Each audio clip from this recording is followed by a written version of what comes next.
guys, welcome back. It's the 4th of July here in California. Unfortunately, the pandemic has put celebrating our freedom on hold.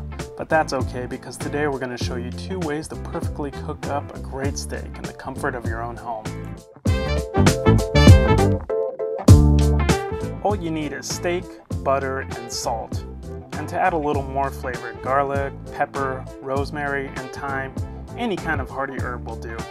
Sage or fresh bay leaf work great as well. I recommend you buy a thick cut of ribeye or New York strip with good marbling.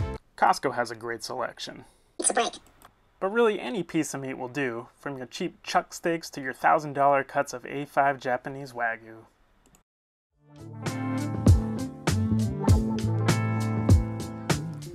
First, let's pan fry a raw steak from start to finish. There's no need to apply a marinade. Instead, pat it dry and salt it for about 30 to 60 minutes before cooking.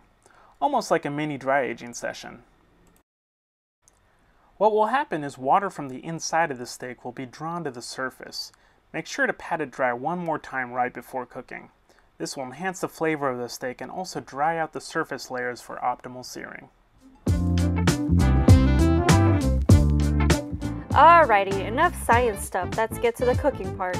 First of all, turn on the heat and make sure it is on high. I have a cast iron pan here. You can also use stainless steel.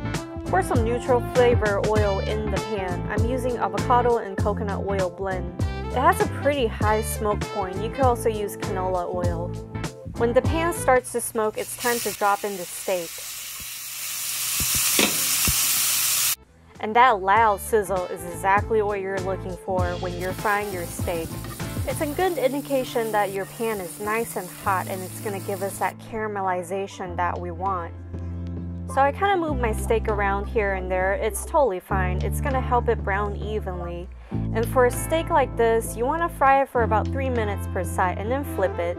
After I flip it, I'm going to fry the other side for about a minute and then add in my butter along with my aromatics, my rosemary, thyme, garlic. When the butter is all melted, we're going to start basting the steak.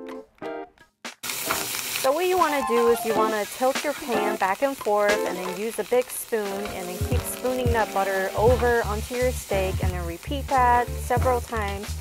Keep doing it for about a minute or so and then halfway through I turn off my heat and then continue basting it for about 30 seconds. So when the steak has reached the doneness of your liking, let's remove it from the pan and put it on a sheet tray. Don't forget all that herbs and garlic and that brown butter. Make sure you pour that onto your cooked steak. And the next step is very, very, very important, which is letting your steak rest. I'd say for about 10 minutes or so. I don't even cover it with foil. I just pop it in the oven because I don't like the idea of it being steamed. Okay, I've been waiting for this moment. I am Starvation Central. Let's see how we did here.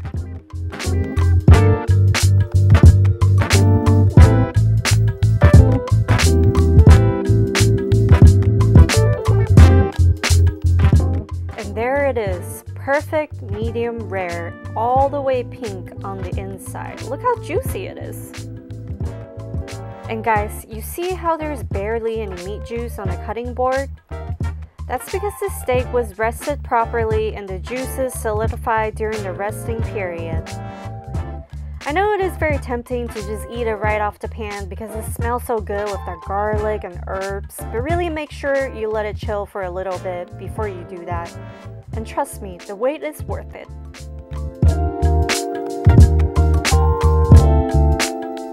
So the key to cooking a crispy yet juicy steak is to blast the surface with a ton of heat while barely cooking the center. A common problem people have is not knowing when to stop cooking, or worse, they don't use enough heat because they're worried about overcooking. One way around this problem is the sous vide method. Simply put all your ingredients into a plastic bag like so and seal it.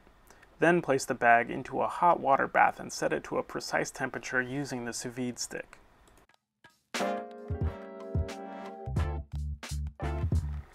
Here I've set the temperature to 130 degrees Fahrenheit, the temperature of a medium rare steak.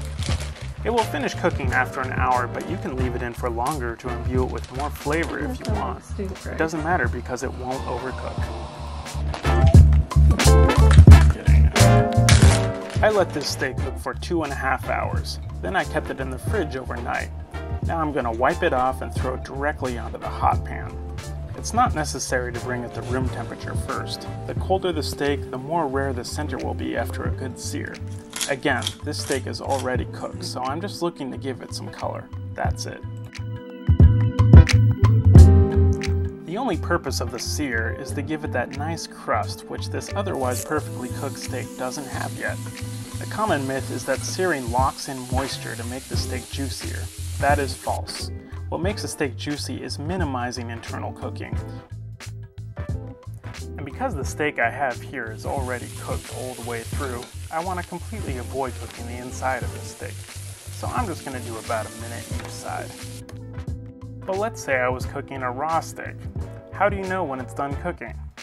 Well, there are 3 basic strategies to tell when.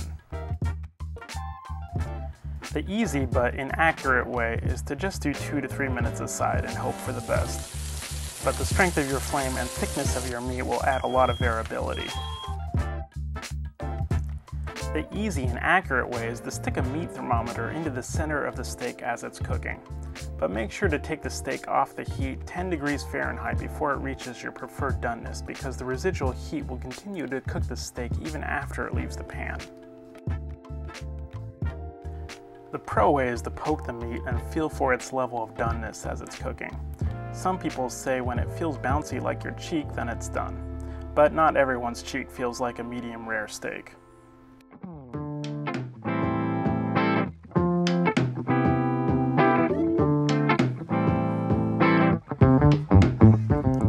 I gotta be honest with you, medium rare is the best way to cook a steak. It's not up for debate. I understand some people have issues with undercooked meat, but when it comes to beef, the only pathogens that you want to kill off will be on the surface. They can't penetrate into the steak and they will not survive a sear. This does not apply to ground beef or any other type of meat though.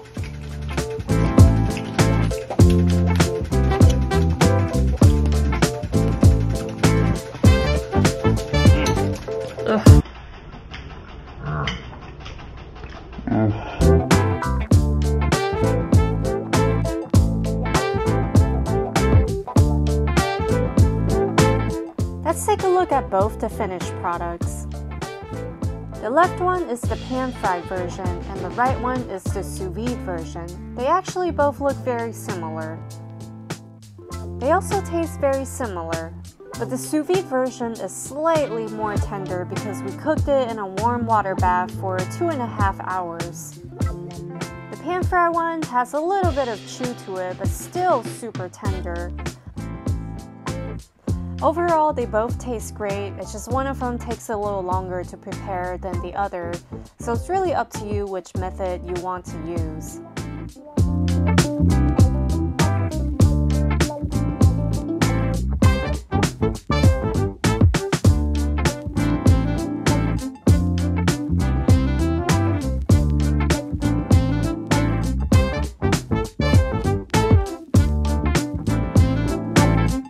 Alright guys, so that's how you cook great steaks at home by using pan-fry method and sous vide method.